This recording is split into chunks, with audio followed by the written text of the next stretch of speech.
Welcome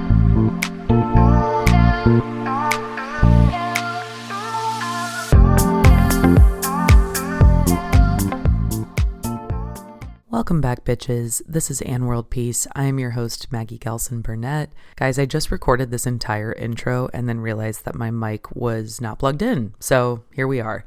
That's telling you anything about where my brain is at this week. At any rate, I'm so excited about our guest that we have joining us today. Basically, this girl and I found each other on TikTok. I made a TikTok video that sort of accidentally went viral. And it was basically just talking about an influencer and her husband and their very prominent podcast.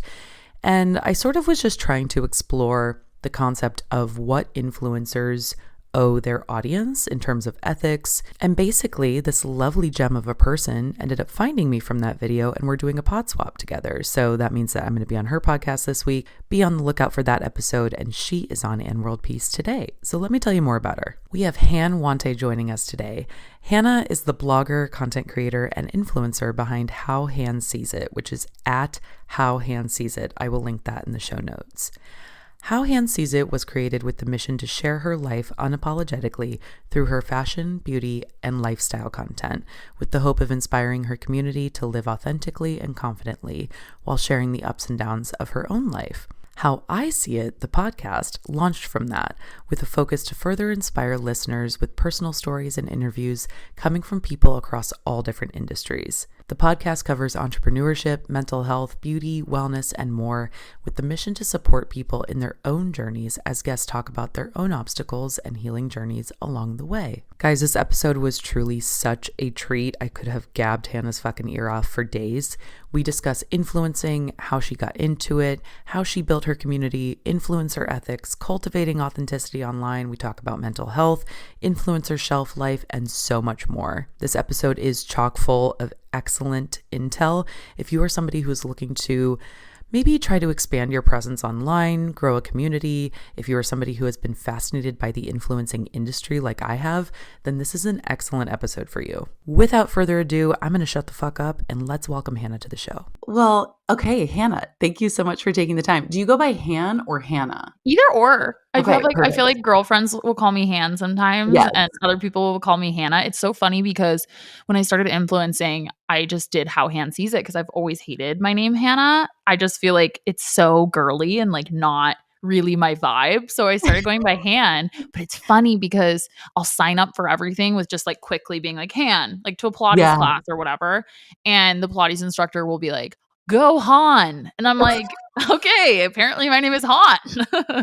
You were like, cool, now I'm a Star Wars character. I know. Like, okay.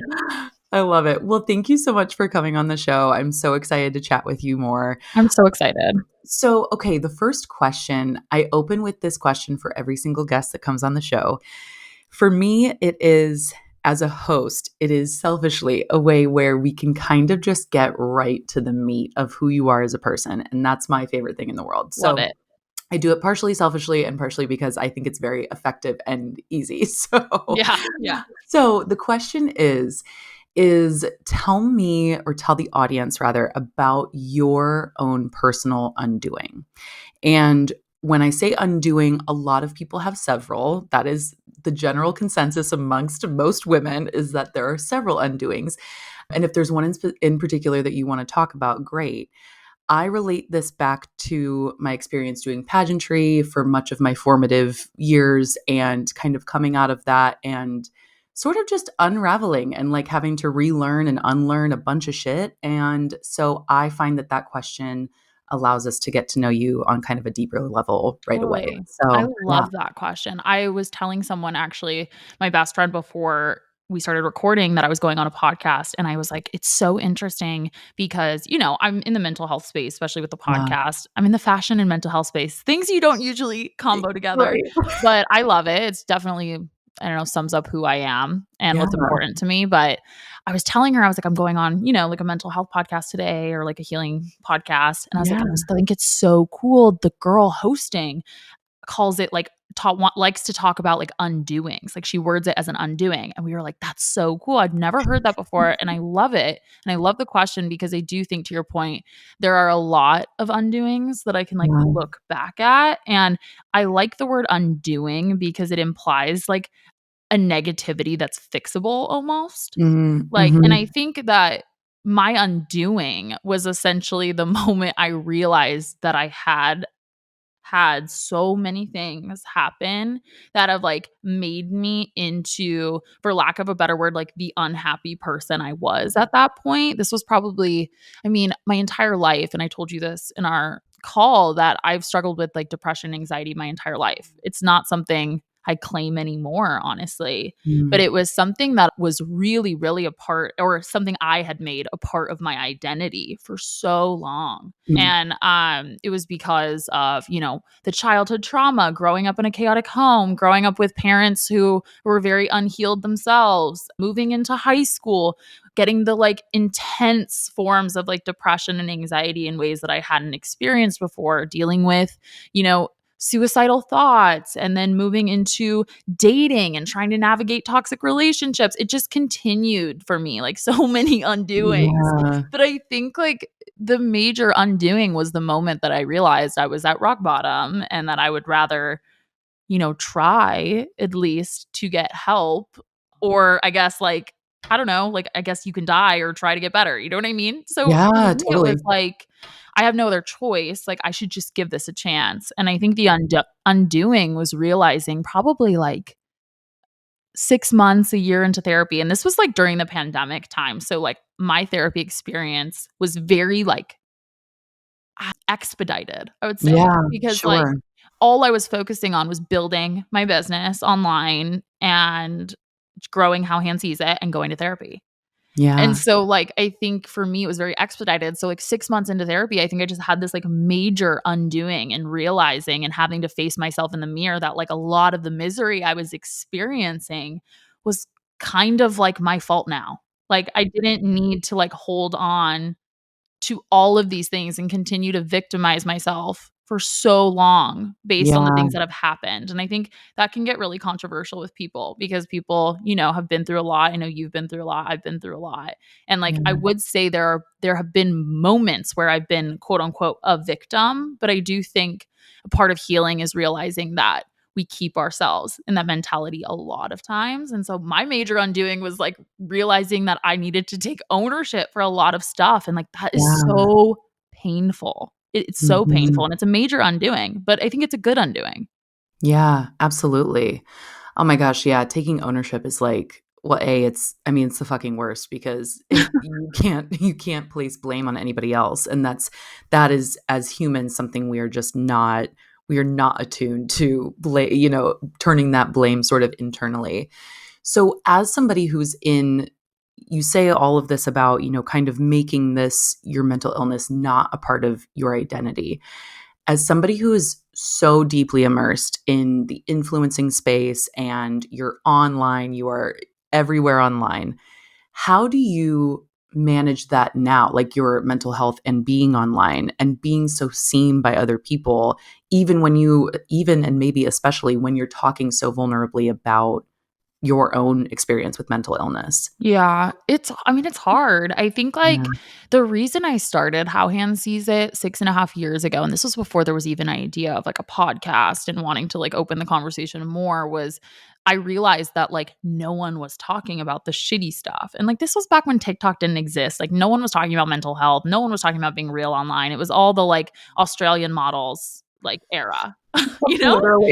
Yeah. So like I was just like, dude, I just am so fucking depressed. Can I cuss? I'm like, Oh, absolutely, okay, yeah. 100%, I was yes, so yeah. fucking depressed. Mhm. And I was like, why is everyone acting like they're not?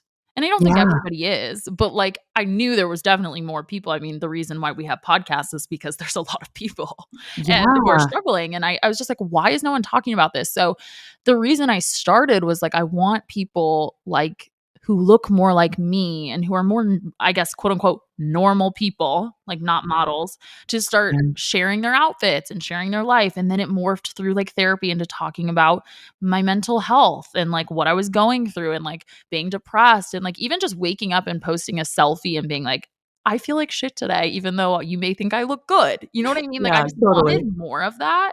So I think Mhm. because that's always been like the mission, it's been easier to like show up online in that way Mhm. because it's a little bit like, yes, it's vulnerable, but I'm not like, oh my God, I'm kind of nervous to share this. It's more like this was the point all along. Like I'm Yeah. doing this like so people don't feel alone and so people feel like they're not the only one on their couch, like depressed or thinking about Yeah. like their childhood and what they've been through. Like, I'm sure you would agree, like having a podcast, especially, and having so many conversations with so many different people, like the amount of people who have shared, you know, their childhood trauma with their parents or their sexual assaults or Yeah. crazy toxic relationships. Like, it's sad, but it's like everyone. And Yeah. it's this, Literally. and I don't mean this in a bad way, but it's like there's this comfort in knowing that, like, my life is not special.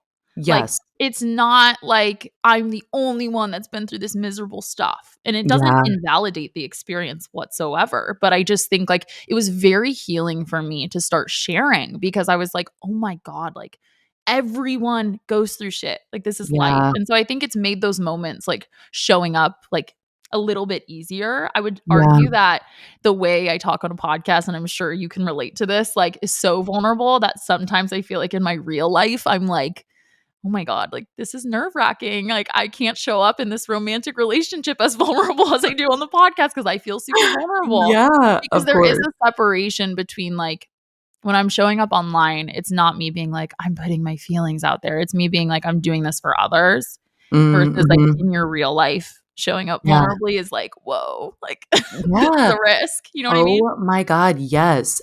Wait, that's such a like, fascinating, take on it because I was just having a conversation with a friend of mine, and we were talking about this concept of, like, surface vulnerability and then actual vulnerability, and Mm. how especially women who are immersed in, influencing or pageantry even, that is a very convoluted, like, distinction between the 2, Mhm. and I think it took me several years to understand, like, okay, this is what like, I was sharing, all these really intimate details of, like, my sexual assault experience and stuff like that with, people at pageants and in my onstage question and all of that, and it took me so long to understand the distinction between that kind of vulnerability and, like, speaking to my husband about my wants and needs and feelings, like, there Totally. it's Well, completely different. it's a different intention, right? So I think, and Yeah. especially on a screen and a podcast, and I think this is true for like a lot of influencers, like there is a separation. Like Yeah. you're not getting like that conversation back a lot. You'll get DMs and people like saying like, here's my story, or like I relate to that, and that's all always affirming. But there's not a Yeah. lot at stake for Right. you, like Exactly. intentionally. And I think like, I've had this conversation a lot on the podcast, especially when it comes to healing, like you can intellectualize like a lot of what you've been through too. And Yes. so I think like it's easy to like spew everything bad that's happened to you without like almost feel like without feeling, Yeah, just for the sake of absolutely. like making people feel less alone. And there's also a difference between, telling your story to someone where there's like a risk or like there's a risk of being left or hurt or whatever Yeah. it is. But it is very interesting. And I think also like people don't realize, especially even like the realest of influencers, like I'd like to think that I am someone that people follow that really do get like a very Yeah. authentic version of me. Like I feel I act exactly the same in person as I do online, but there's Yeah. still like a huge part of my life that like people do not see. And so I think Yeah. like reminding people of that too, like, yes, I share about trauma and like what I've been through and how my healing journey is evolving and growing. There's still like, I would probably say like 30-40% of my life that I'm not talking about, you know what I mean? Yeah. Like, and I think it's Mhm. important to remind people that because as real as we are online, like there is still more, you know? Yeah, of And I'm course, of not talking course. about shit I've been through, like if I haven't worked through it yet, really. Like, I Right, will talk it right. in the moment, like, I'm going through this right now, I'm truly trying to work on this, but, like, if there's, like, a piece of something going on in my life that, like, I haven't touched on yet, like, I'm not gonna talk about it. So I think it's remembering as an audience member too, or, like, a person that follows an influencer or someone you really look up to online, like, you can be real and also not be sharing everything, and people forget Yeah. that. Yeah. Oh, that's such a great piece of advice too for people who maybe want to show up more in the online space is that I think people have this concept that if they want to show up authentically online, it has to be like as if a film crew is like following you around your house all day. Totally. And it's like that's actually not at all how that works. But so tell me then how when you first got into influencing, sort of what was that journey like? And then how do you feel like you were able to maybe cultivate that authenticity that people know you for? Totally. Dude, it's been such a journey. Like, I'm a completely different person from when I first started. Like I told you, like I was so mentally unwell Yeah, when I started. Like, honestly, I I feel really that. was. I felt there was like an authenticity in that. And that's what I really wanted. Like deep down the mission was like I wanted more imperfection online. I wanted unapologetic fashion and lifestyle. Like that's why it's a Yeah, huge part of my brand. And so starting out like that and just like talking online, I think there was something that like drew people in, especially at that time. Like no one was really doing it. My friends thought I was crazy, but yeah, like, and at the time, I don't think I had honed down like this like mission concept. Like I yeah, think if you're right. trying to start a community online, like you have to have a point. Like there has to be a Yeah, point. It can't be to be famous. Like there has to be something deeper. And I think like I named the blog and Instagram and the whole brand now is how Han sees it. And I think at the time I was just like, oh, that works. But I think subconsciously it was like really like drawing like a line around the fact that or a circle around the fact that I just like did not feel seen at all. And like it's mm, all I wanted my entire life to just like be seen yeah, and validated. And yeah, it's just crazy, like, looking back how subconsciously, like, I picked that and then, like, moved through this journey of trying to, like, work through self-worth issues and childhood trauma and, like, the need to be seen and validated, and I feel like if you look back at the content, like, the mission was always to be authentic, but I feel you could see in the beginning that I was really trying to, like, find who I was. yeah, And totally.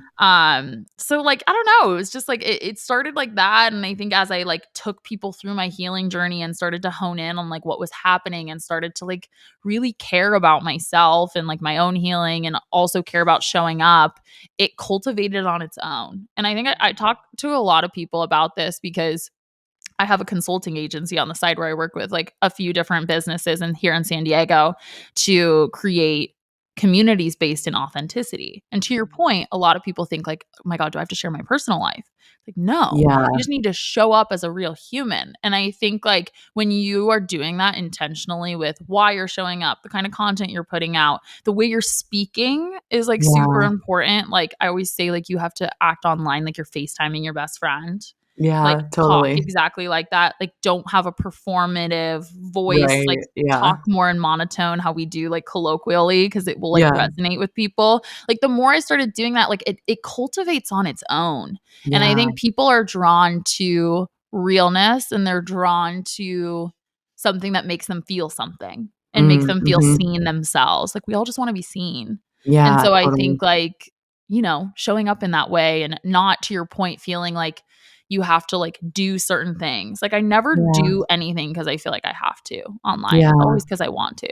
mhm. Oh, I love that. That's incredible. Thanks. How do you feel like, when you started out on this journey and you said like you didn't really know what your mission was, when you started out, how do you feel like you were able to be seen by others and be perceived by others? Like if you were in a headspace that was, maybe not great, like I'm trying to like understand more about how that safety was cultivated to be seen. You know what I mean? Like cuz Yeah. I think that's something so many people struggle with online is like they want to feel safe, they want to feel seen. I guess my question is like how do you cultivate that safety within yourself to be seen and perceived in such a public way? Cuz like is I know for me that is an area where I struggle deeply is to be seen by other people and seen in a true authentic way and not like the pageant, Yeah, polished totally. version of me that was, so different then. So I would love to know more about that. I think like if you're trying to be someone online, I think you're always going to be like perceived in different ways. Like people are always going to make an assumption about you, like no Right. matter what. I mean, in real life too.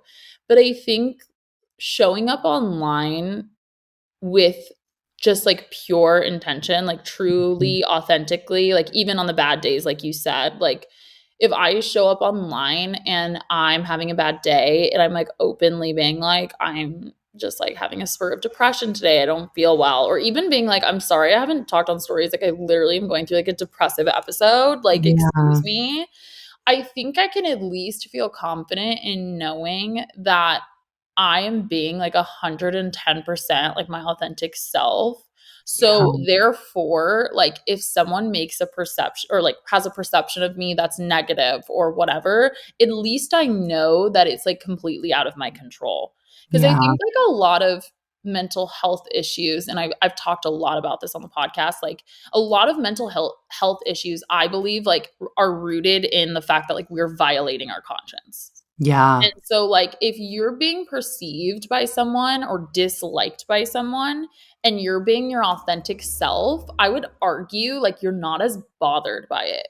But I think like Mm, when you are trying to like create a version of yourself or like curate yourself too much and then someone doesn't like it, then it does bother you. And I think yeah. to the root of that, it would be because you're not being your authentic self and you're like curating a version of yourself.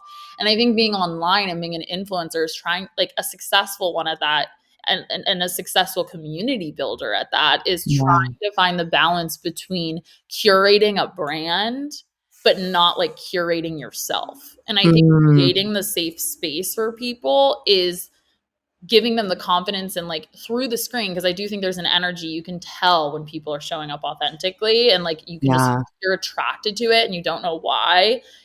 You can tell when people are showing up authentically, and I think Yeah. that's what cultivates like the safety even if you're not sharing everything. And that's what I tell Yeah. people even who have businesses or brands, like you don't Yeah. have to share your life to show up authentically. Even as a brand, like you just need to Mhm. speak, talk, and show like a normal human who's like caring and like has a point, you know what I Yeah, mean? totally.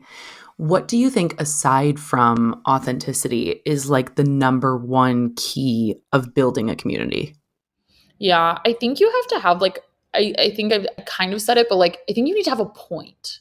Like if Mm, especially like I think there's like a false belief that like we can all just be like Kim Kardashians or like Charlie D'Amelio's or these people that have just right. like out of luck popped off, or Yeah, Alex totally. Earls like popped off, like just crazy at crazy Mhm. levels. It's not normal. Like that doesn't happen. And I think like you have to be very strategic about like what you're offering people and like why you're different. And I do think Yeah. that half of that is like the authentic personality. But for me, like I know like the things about my style that people are like coming for. I Mhm. know like what the podcast offers. I like Yeah. also like have strategically like implemented like things into the content to build community. Like building community is about like repetition aside from Yeah. authenticity. It's about repetition. It's about like mission driven connective pieces that are like intertwined throughout content in a subconscious way. So like even for me, like unapologetic fashion and lifestyle, that's like the motto. So I Yeah. try to use the word unapologetic like as much as possible, like Mm, on purpose. mhm. So if I'm Yeah. talking about being like shameless, I won't say shameless, like I'll say unapologetic because I Oh, want yeah. the word to be like associated like with the brand. Or Mm. I'm always in blazers. It's like a huge part of my style. Yeah. I just love Yeah. being in suiting and like I just find it to be so Same. powerful. And it's very much tied to like my journey of like self-worth. Like I feel like Yeah. I've always showed up very like masculine and almost in a toxic way. And I've really had to like heal that part of myself. I've always been insecure about my body. And so the blazer always hid it. And so it's like kind of Mm. moved from like hiding as like a security blanket to like this powerful piece Oh, of who yeah. I am in fashion and all that. But of course, that's like intertwined into the podcast. So I think it's like being like very strategic about like how you move like your own story and personal brand through like what you want to do. Like Yeah. even for me, like I want to start like a suiting line one day. Like, Yes. it's Oh my not God. gonna it's like it's already thinking like, how am I gonna start like implementing the Mm, blazer and the word and the statement with the community so that they feel a part of it and yeah. they have the in on like what's going on. And then when you come out with like the line or the podcast or whatever it is, like they want to indulge because they know exactly the intention of how it started. So I think it's like being strategic about like Totally. content and what you want to do in the future and what you're going to offer people, because people aren't Yeah. following now just to like follow along like keeping up with the Kardashians. Like they Yeah. want to follow along because you give them something, whether it's a feeling, inspiration, education, or entertainment. Yeah. Yeah. Absolutely. Oh, I love that so much. My husband frequently talks about, I talk a lot about with him building something. And, for a long time, it has been a real challenge to figure out sort of like the niche or like what I'm trying to convey necessarily. And I think, every day I get a little bit closer and more defined in what that message is and what I want that community to be. But he always relates it back to this one Twitch streamer that he follows who is like, I don't know, some gamer. I don't know anything about it. But he has followed this guy for like probably upwards or more of 6 years. And he's like, he started out playing this one game, very specific, very niche, like had this very, intentional thing he was doing. He would go live every day. He would build this community.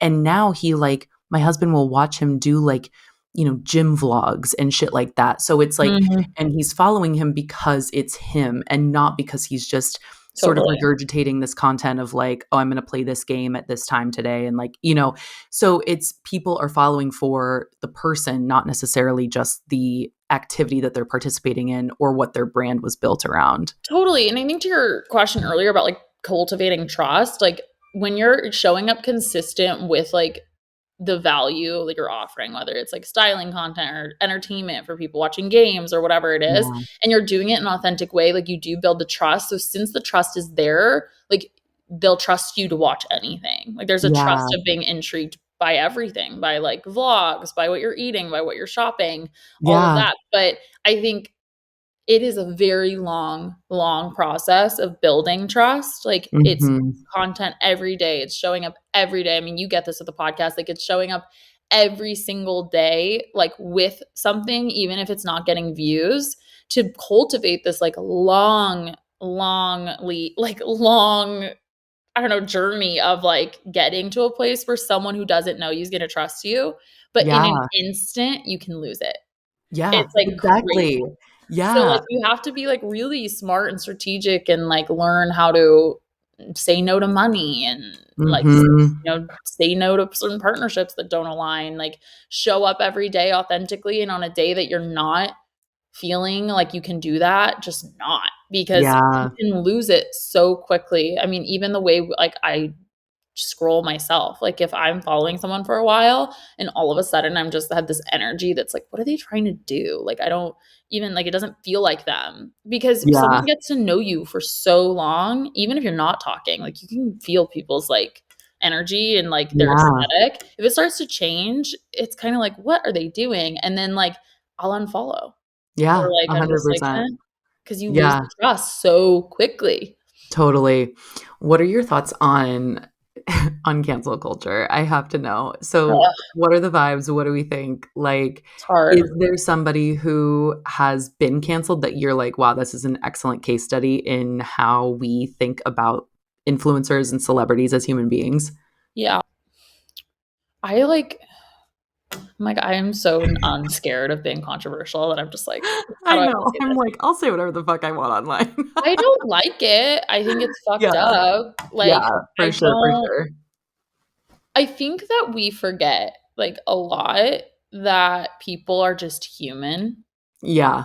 Like, people are human and they're gonna mess up. I do think people should be held to a standard. Like, if you're, like, talking about, like, I don't know, like, if you are, like, posting racial slurs online. Like, that's fucked up. Like, Yeah, you need to be exactly. held accountable. You Yeah, should probably apologize. And if right. it's something that is continuous or whatever, or if it's like you're showing true colors, I should say, maybe unfollow. But like, Yeah, I think cancel culture has turned into like, let's tear apart what people say and try to assume the worst in them, or yeah, let's like dig up someone's tweet from when they were 18 and then like right. say Yeah, something mean about them. I don't yeah, know. I just feel like there needs to be like a level of grace, I think, with some people. And that doesn't mean you don't hold people accountable. But cancel culture is like really intense for me because, this person's making their livelihood online. So it's really yeah, shitty, like to yeah, cancel someone. I think it depends what the situation is, but like I would hope that like a community who's gotten to know you for so long and who you've showed up for authentically for so long would like not dehumanize you in that way right. and make it feel like you don't make mistakes as Mhm. human. I guess it depends what it is, but I do think Yeah, there are a lot of people that have really fucked up, like looking back on yeah, the past, who are fine now. So I yeah, don't know. I totally. think it's more what bothers the major ones that I think pop up all the time that really bother me are like the ones where people like fish tweets from like when people are like teenagers. Yeah, And I'm totally. like, dude, that is so intense. Like people say Yeah, stupid stuff. Like, why are we holding this person who's like 15 years older, who's been through college and an education to exactly. this standard of like being perfect? Mhm. So I don't know. I mean, I don't, I'm not a believer in it. I think it's fucked. Yeah. But Yeah, totally. but It's like there's people like Kanye who are yeah, like full blown, like showing a new part of their personality that's never been seen before. And to me, yeah, like to cancel, because he's definitely kind of canceled in my head. Like yeah, to me, it's like, I'm not canceling you because you said something wrong one time. I'm canceling you because you've obviously been hiding a huge part of your belief system for a really long time. It's yes. now come out because of whatever mental health crises you're going through or whatever's going on in his life. He's Yep. decided to unapologetically, in a bad way, share these really awful things. So, like, Yeah, therefore, I'm seeing a part of your personality that I didn't know existed. And now I'm canceling you in my head because I don't like who you are. So, I think yeah, there's a difference. yeah, absolutely. That's a great distinction you make of, like, finding out who somebody is versus digging for maybe who somebody used to be and has evolved on from, and, like, they are a different completely different person. Totally. To your point, like, the fishing out old tweets and stuff like that. I think too, another thing is that, like, maybe this is just being in the online space. Like, I feel like I have a certain empathy for people who, like, are going through that because I'm like, fuck, like, that must be so hard to have this massive audience, and all these people following you. And someone online on Reddit on a snark page like brought up your old tweets from when you were 14, and like, you said something in there that was inappropriate, and like that whole thing to me is I have just such a deep like empathy for that because I'm like that's really hard. Like, you are probably so different now at 30 or 35 than you were at 14. Surely you are, So it's like, Yeah. I don't know. I think if you are immersed in the online space or your career maybe even lies in the online space, you have a very like much more empathetic approach to like cancel culture because it's easy to sit behind a keyboard and be like, fuck this person, like Yeah. you should be canceled, like, like keyboard Totally. warriors. So, Well, we've become like a very, divided culture. And I think yeah. any excuse to hate someone, like Yeah. people will Right. use. And I would also relate it to like, even in like growing now, like looking back at like the person I was like pre therapy, like when I was like a teenager, even in my early 20s, like how awful I was. And I would hope that like even in person, like offline, that like someone seeing me or who sees that, I don't know, like maybe I come up in conversation and like someone from when I was like 20 is like, she's a bitch, like she did this and that. Like I would hope that people would give me the grace of knowing like, oh, like she was like young. I Yeah. don't know. Like Yeah. I just think Totally. it's so I've really dealt with like a lot of that shame, honestly, of Mhm. feeling like, oh my God, like I was showing up so unhealed in like so many relationships, acting like a crazy bitch. Like I was so Yeah. emotionally unregulated. And I've recently actually, like a year ago, like ran into an ex of mine from like high school, Oh like my God. high school, beginning of college, like Yeah. one of my first boyfriends. And I just remember feeling like immense shame, like when Yeah. we were talking, because I was like, "Oh my God, like, he probably thinks I'm fucking crazy." Yeah. That was so horrible, and I would hope that, like, now, Yeah. I don't know, that I would be given the grace of, like, she's grown a lot or whatever, and I think the same online, like, I wish we could extend more grace to people, and I think, like, Yeah. as you heal and move through your own trauma, like, you're able to, as you can have more empathy for yourself, I think you can extend empathy Mhm. more easily to other people, and I think maybe Yeah. that's it too. Yeah, totally. No, you're so right. Yeah, because it's like it's the old adage of like hurt people, you know? So, yeah, I totally agree with And I that. think everyone's just hurt. I think, Yeah. like, it's Oh, like yeah. Everybody's just to like walking around with a the bunch of point shame. earlier of, like, I'm really not alone, like, Yeah. in the Yeah. depression, anxiety, suicidal thoughts, like, Yeah. all of that, like, that was, like, not that story is not special. I've heard it Yeah, over and totally. over and over and over again, and I think, like, the fact that people are upset and trying to cancel people and trying to hurt people and trying to yell at people online, and it's just Yeah. Yeah. it's so typical of, like, why, like, we're all just, like, so hurt, and instead of Yeah. looking inward, we're just, like, hurting other people or Yeah. acting toxically like I was at 20, and, Right. I think the more I've been able to, like, really give myself grace, and I'm still Yeah. working on the self-love piece, but, Yeah. like, Oh, I totally. think, like, the more I've been able to extend myself grace and remove shame, the more I've been able to do it for others. It's so much easier to, Mm. like, see people's human. Yeah. Oh, that's so real. So I want to follow up by asking this. So we met because you saw a video of mine that was talking Yeah. about a different podcast and sort of like this concept of misinformation and sort of like spreading that to, perhaps impressionable people and maybe questionable guests and things of that nature. So for me that really brings up this concept of responsibility in terms of influencing and kind of like what is the responsibility of an influencer to their audience and to the people that they might be coming across. So I would love to know your take on that and just sort of like from an ethical and moral standpoint, maybe what your belief is in terms of the responsibility of somebody who is so broadly seen online. Yeah. I loved that video you made, by the way. Like, it Thank you was so much. so great. Like, I was telling like, my best friend was like, "Oh, how'd you, like, find this girl?" And I was Yeah. like, "She literally popped up on my For You page and made the most, like, intellectual, interesting video ever." And I was just like, "I Thank need to see you. this girl." And I saw you had a podcast, and I was like, "Perfect." I'm gonna email her. Amazing. Um, but it was, it's a hard question. I think there's a balance, right? I think, Mhm. to our point earlier, people are really hard on people. Yeah, totally. There's, like, not a lot of grace for influencers. I think I'm a little biased, obviously, but Sure. there's not enough grace that it's extended to, like, us needing to make a living and, like, trying to, like, talk about things that are relevant and, like, do like, bring the right people on, at least in the podcast space.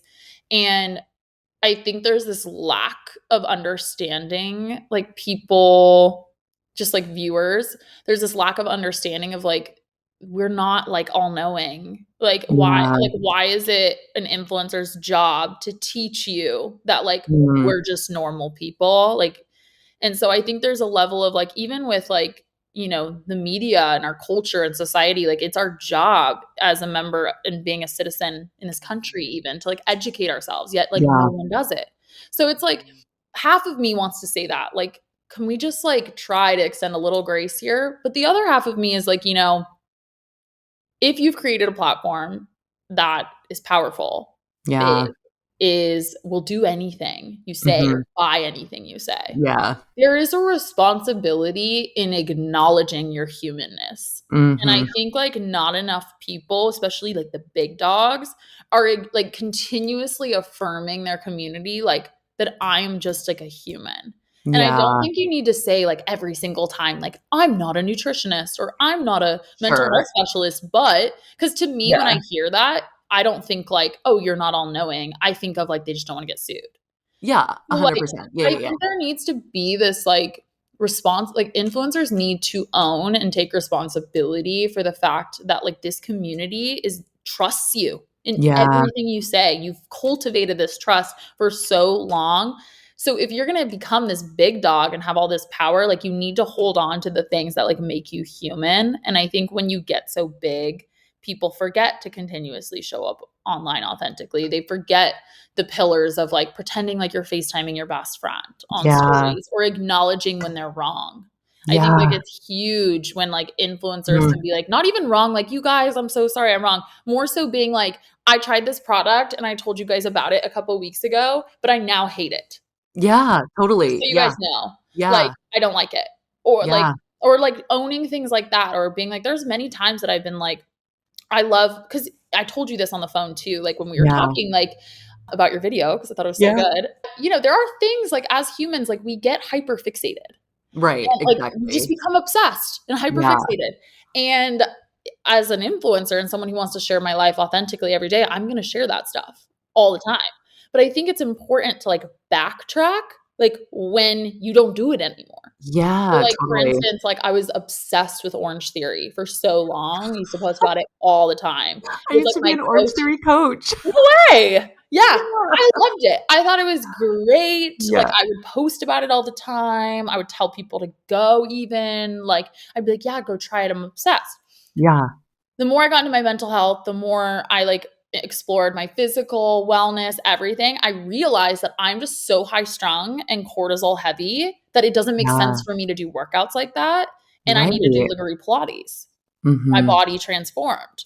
Point being, I went on stories and was like, I'm not doing Orange Theory anymore. This Mhm. is why. Great Yeah. workout, but I realized it's not for me anymore. That's like a Mm. small example of how you can like hold on to your human, because Yeah. I feel like people forget to do it. Or like they'll start taking a Mm. supplement, post about it a ton, and then they like maybe stop because they found something better, or they just stopped, and then they don't share that they found something better, or that Yeah. they're not doing it anymore, or they're not doing that Right. wellness practice or whatever. So I think it's like a continual ownership of humanness is like the Yes. boundary. And I think that's on both sides. Like Yeah. viewers and community need to acknowledge that like the people you're following are not all knowing. Like Yeah. they don't know everything. Like they're just sharing their life Yeah. authentically. And Exactly. I do think there needs to be a grace there though, for sure, because it's hard. It's a hard standard. People are only human. But I don't like Yeah. the whole like, even people recently, like I've had a couple people, not my community is really nice. Like I've had very minimal problems with anyone, which is like Yeah. so crazy. I've barely That's received incredible. hate Yeah. ever in the last like 6.5 years. Yeah. But I remember like last election season, people being like, why are you not sharing about who you're voting for? And I'm just like, why the fuck would I do that? I'm not a Right. Yeah. politician. So I think Yeah. it's remembering like these people are not like all knowing. Like they're just Yeah. humans. And I think if there's a responsibility to your point as an influencer, like don't speak on things you don't know. Don't Yep. speak on things that you don't feel confident in. Like Yep. it's just not smart, Mhm. you know? Yeah. Yeah, totally. That's a really interesting, like, that brings up so many different things that I mean, I could talk about for years and truly, but, like, brings up the conversation of, like, how influencing now sort of coalesces with the media, like, as a part of the media and, like, becomes sort of like influencers. What I am realizing more and more every day is that influencers are now becoming people's source for news.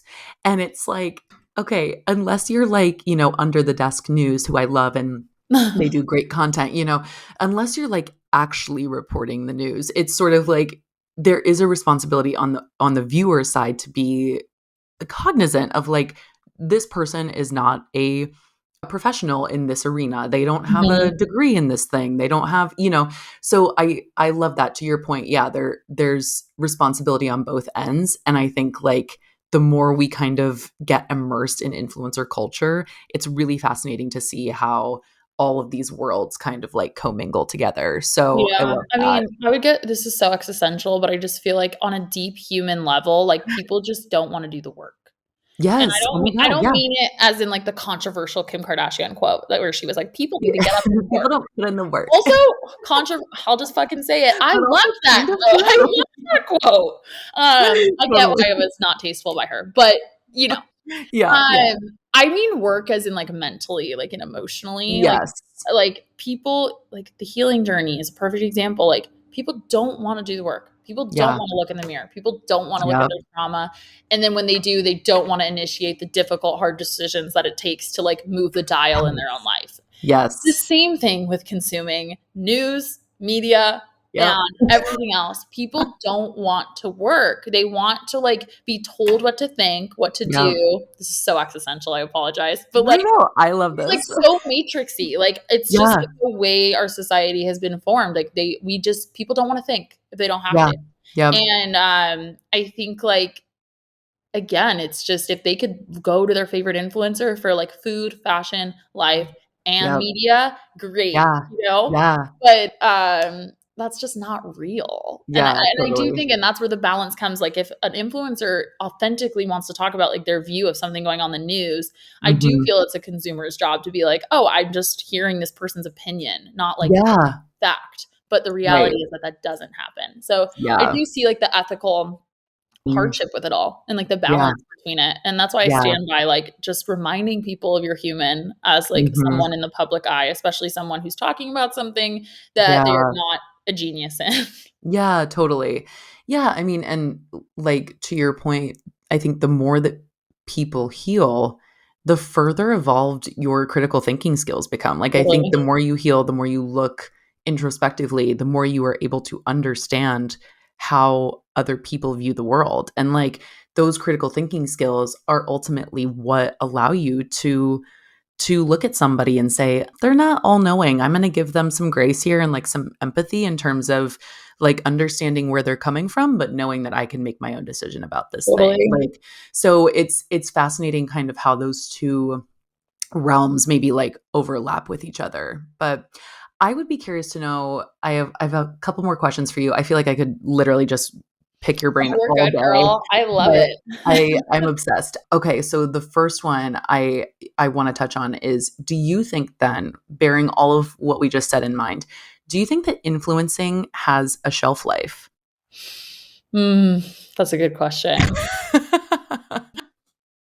I like want to say yes, but like You're like, no, it's my job. I want to say yes with like hesitancy, I'll say, Yeah, sure. because I do think that there are people that maybe like could do this Yeah, forever, yeah, just like this. yeah. But I would hesitantly say, like, yes, there's a shelf life because I do think like you need to evolve. Like, you cannot Mhm. just rely, like, I don't think it's realistic to believe that, like, again, you could just be like a Charlie D'Amelio or like a Kim Kardashian. Like, if you Yeah. are and get to that level, like, great, but it's Mhm. rare. Like Yeah, every successful influencer, like you could look at so many different case studies of people who are just like it girls or like it guys right now. They yeah, all have something else. So yeah, like the first person I think of is like Devin Bergman, I think her last name is. yeah, yeah. Like she has Monday Swimwear. She's like a Mhm. major entrepreneur, just not in her own self brand, but like in a business. So she has this Yeah, like huge other income based on the fact, like based on her popularity, like yeah, based on her influential status, but she has this like full blown other thing. Or like yeah. Peyton Sarton is like another girl. She has a Mm. podcast, like she has a podcast and it's doing so Mhm. well. So many ads there. Like Yeah. influencing, yes, she has like her pages, but she now has this Mhm. other complete, you know, money stream coming in through a podcast that's based in mental health, wellness, Yeah. dating, whatever. So you'll see these people who like will influence for a while. And I think for me at least, like the plan has always been to like grow a community so that I can do what I want. Because Yes. when you grow Yeah. a community and, you know, the ads are great, the brand partners are great or whatever, Yeah. and maybe you're like someone who has access and like, you know, maybe you have dual income with a husband or maybe you have Right. something going on and you don't have to like continue to move like forward and trying to like build an empire business or whatever. But I Yeah. do think for most people, if you're like a solo entrepreneur or a solo influencer, like you have Mhm. to kind of use the community to do something else Yeah. to sustain because I would Yeah. imagine like I don't know, like when I'm 50, I'm thinking like, I don't know. I can't picture myself just like talking on my story and sharing stuff. Like it Yeah. doesn't feel secure to me. Like Yeah, to totally. me, I'm like, I would hope by the time I'm 50, I have this successful podcast that's doing brand ads. I'm doing Instagram still, but then I have this like fashion line going on. You know what I mean? Yeah. So I Yeah. think like influencer by itself hesitantly has a shelf life Mhm. ish. Mhm. But I think Yeah. like if you're smart, if you use it to create something bigger. And I don't think that has a Mhm. shelf life. Like, I don't think a community online has a shelf life for sure. Yeah. Oh, yeah, that's such a great distinction, like, the community versus the person behind Yeah. everything, yeah.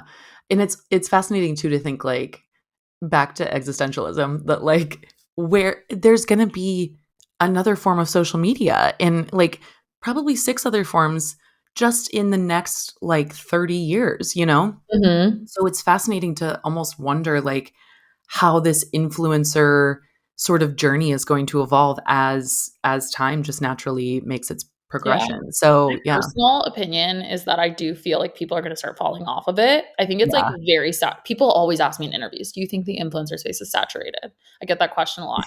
And Yes. I don't think it's saturated because I think that no one can be you. I Yeah. do think there's a lot of people trying to be influencers right now. Yeah. It's great. There's enough room for everyone, but I do think people are gonna fall off because I Yeah. think that to be successful in this space, to our point, like, you have to create other streams of income and, like, use your Mhm. community to, like, build more businesses, do more things, and I think Yeah. to do this, you have to be, like, really strategic about that, and at Mhm. least long term, Yeah. um, and not a lot of people have, like, an entrepreneurial spirit. Like, not Yeah, everyone's they gonna don't. be Yeah. entrepreneurs because I Yeah. do think there's, like, a strategy behind, like, you have to have, like, what am I trying to get to? Like how we talked about in the beginning, like, mission is so important to Mhm. cultivate a community of connection. But from, like, a business standpoint, like, what is the, like, 5-year plan? Like, what Yeah. are the things that you're trying to get to or that you're gonna build once you feel secure in your committed, quote, unquote, "community"? So, like, even for me, I Yeah. was thinking about we were talking on the phone the other day about how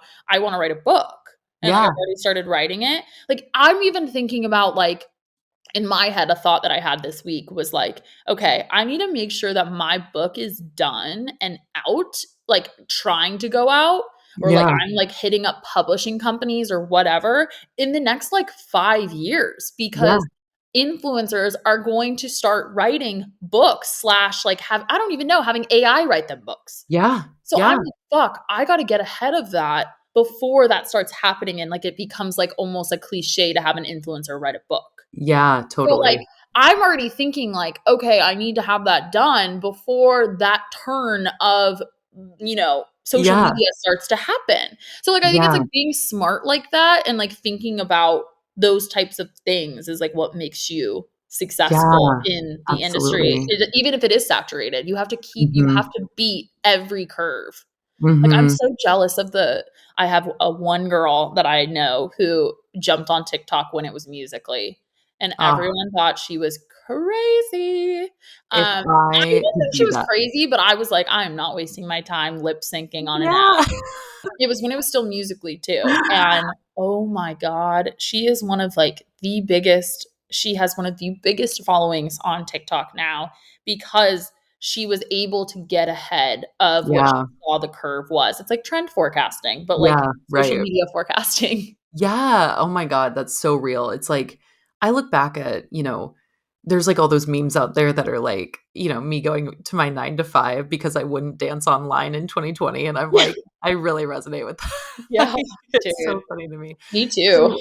So, okay, this leads me to another question, and then I have a closing one, and then we can wrap Perfect. up, but okay, so for people who have, like, their 5 minutes of fame online, they go viral, the demure, person, the hawk to a girl, like, I just saw that this has to be one of the best forms of, like, capitalizing on your moment that I've ever seen of the hawk to a girl. She has a podcast now that is in the top 5 podcasts worldwide on Apple Podcasts. I saw that online the other day and I was like, "Are you fucking kidding me?" Yeah. I was like, just from this one little moment. So with people like that who like go have all of this virality and they have this big moment, do you think that there is anything self-sustaining about that long term? Or do you think that it just depends on the person? It depends on the circumstance? Like, Yeah. like, do you think I'm they have what laughing. it takes? I'm laughing because I literally got in this argument with someone the other Oh day, my God, I'm so excited to hear someone very close to me, and we have this rule that if we just, like, continue to fight about things that we have to veto, like, just it. Yeah. veto, and this became a veto. Oh, fascinating. No, I don't think there's any sustainability for someone like the Hawk 2 girl Yeah. in that moment, like, in that Mm. viral moment. I think the fact that she's starting a podcast, it will not be sustainable unless she can figure out how to capitalize on the virality. So, Yeah. what I mean by that is, like, the Hawk 2 girl, like, if she just, like, rides this wave of, like, being invited on stage to sing with what's his face, and then, like, Yeah. starts the podcast, moves to LA and starts a podcast, and that's it, and just has, like, people on who are giving her the time of day because she went viral, no. It's not, in my Mm. opinion, it is not gonna be sustainable, and no one will know who she is in, like, a year or 6 months. Yeah. If, though, she uses this moment, like, if I was, like, her strategist, I would be like, "Okay, so you made, like, a really inappropriate video about, Hawk 2 being on men." Yeah. So, how, like, what, like, tell me about who you are. Like, you are so unapologetic about that. Like, Yeah. who are, like, what are you, and I'm assuming, I'm just making a lot of assumptions, I don't know this girl, that this girl is, like, a very unapologetic, like, "I'm not gonna let men have, like, shit over me. Like, Yeah. I'm, like, a woman, and I'm gonna do what I want. I don't care about talking, like, about sexual things because women should be proud in their femininity," whatever. I would grow on that. Like, I Yeah. would turn the entire thing into this, like, deep connective movement to try and grow a, like, woman-based community who's gonna be proud of, like, their sexuality and being a young girl in her 20s and, like, Yeah. blah, blah, blah. I'd create, like, college merch. I would, like, Yeah. and not around Hawk 2. Like, I would Work do with, like, a it, sex like, toy company, like, yes, all the like, fun stuff, I yeah. would try to, like, build this identity around something bigger that's quote Mm. unquote more sustainable, not even quote Mm. unquote, more sustainable, Yeah. instead of this viral moment.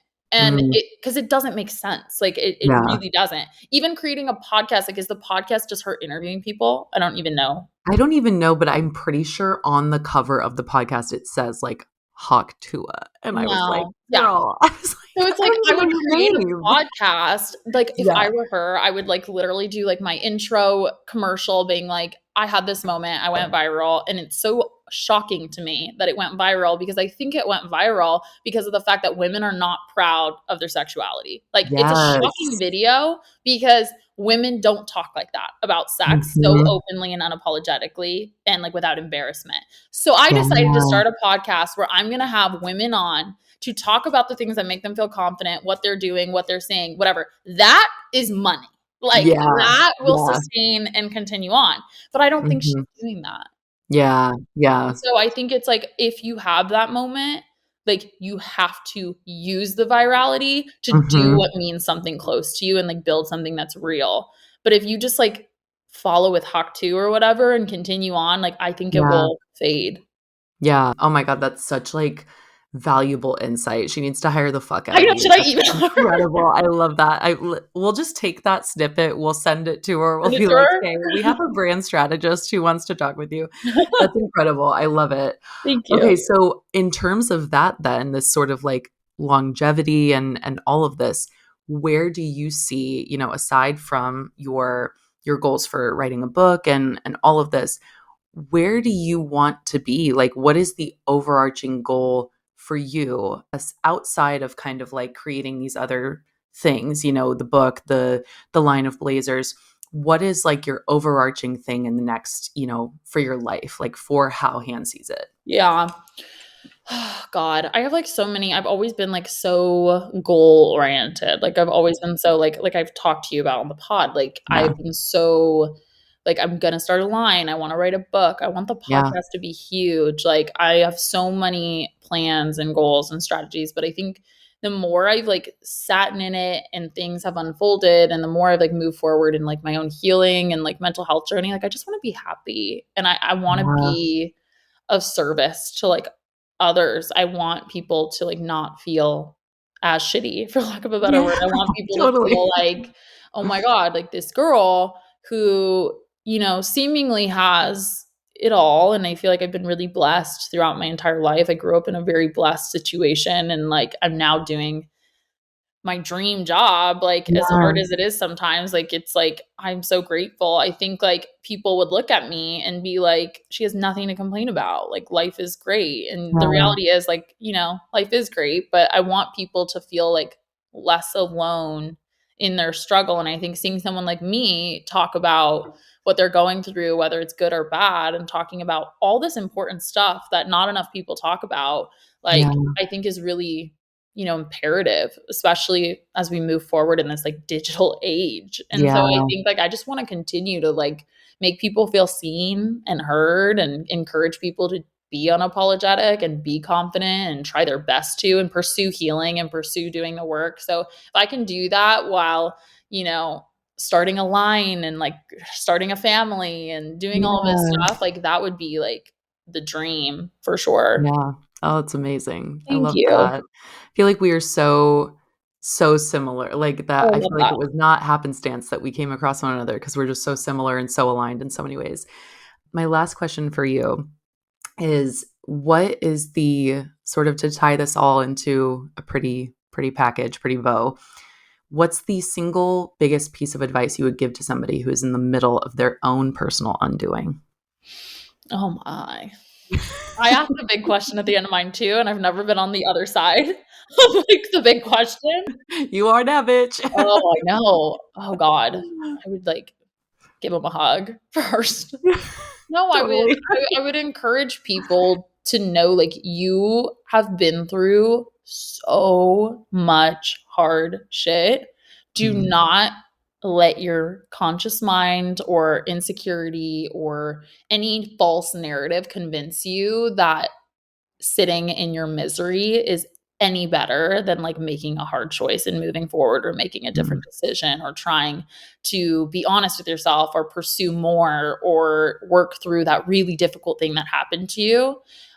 Yeah, like you are so, I would say like you are strong enough to Yeah, move forward. And I yeah, think like we talked about earlier, like we do stay in like a victim mentality. And not a lot of people mhm. like to say that because it sounds like victim shaming. It's not. Yeah, You know, experiences are valid, yet we can still be like sulking in them.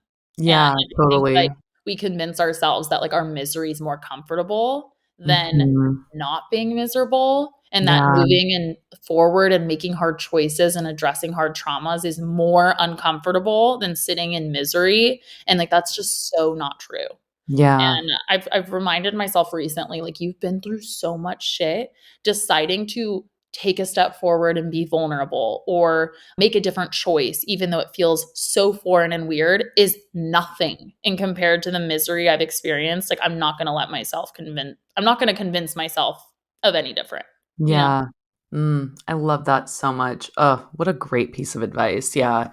It's so easy to sit in our victimhood so much of the Yeah, and I time, know it's and hard yeah. easier said than done too. Yeah, oh, But I totally, think, yeah. like, helicopter view, if we can, like, Mhm. remove ourself from a second for a second and be like, you know, I keep acting like my depression, anxiety, whatever feeling it is or whatever place you're holding yourself from is more Yeah, comfortable, like, that's just such a lie, and I was telling yeah, myself that lie for too long. I wish I yeah, in hindsight, I can look back, of course, and be like, "Oh my god, like, come on, what are you doing?" yeah, You know? totally. It's still Ugh, hard every single day. I think, like, when you talk about it in a podcast, it sounds like, "I got through it and now I'm great." Like, I got yeah, through it and I'm here and great and good, but it's still fucking yeah, hard every yeah, single day to make the, like, different choice, or, you know, mhm, to choose self-worth, or yeah, to, you know, love myself when I feel shame. But, like, I'm always so grateful when I make that choice, and I think the more you do it, the more confident you become in the validity of that statement. yeah, I love that. Yeah, it's just such a choice every day to believe in something different, like something Yeah. that's not your current reality. Yeah, Mhm. I love that. Well, Yay. before you go, Hannah, tell everybody where they can find you, Oh, plug all yes. of your shit, tell us all the tea. Yes, I'm How Han Sees It on everything. So like how HOWHANSEESIT, How Han Sees It, literally on everything, TikTok, Instagram, YouTube. The Okay. podcast is How I See It Mhm. Pod, and that's on Spotify, Apple, and also on Instagram. And yeah, and Maggie's going to be on my podcast soon, Yeah, so you'll be I'm able to so hear our excited. pod swap. Amazing. Well, thank you so Yay! much for joining me, Hannah. You've been such a treat and a just depth of wisdom. So thank you so much for sharing it with all Thank of us. you. I really appreciate it. Yay. I'm so glad that I divinely had your TikTok pop up on my For You Yes, page. same, same. Amazing.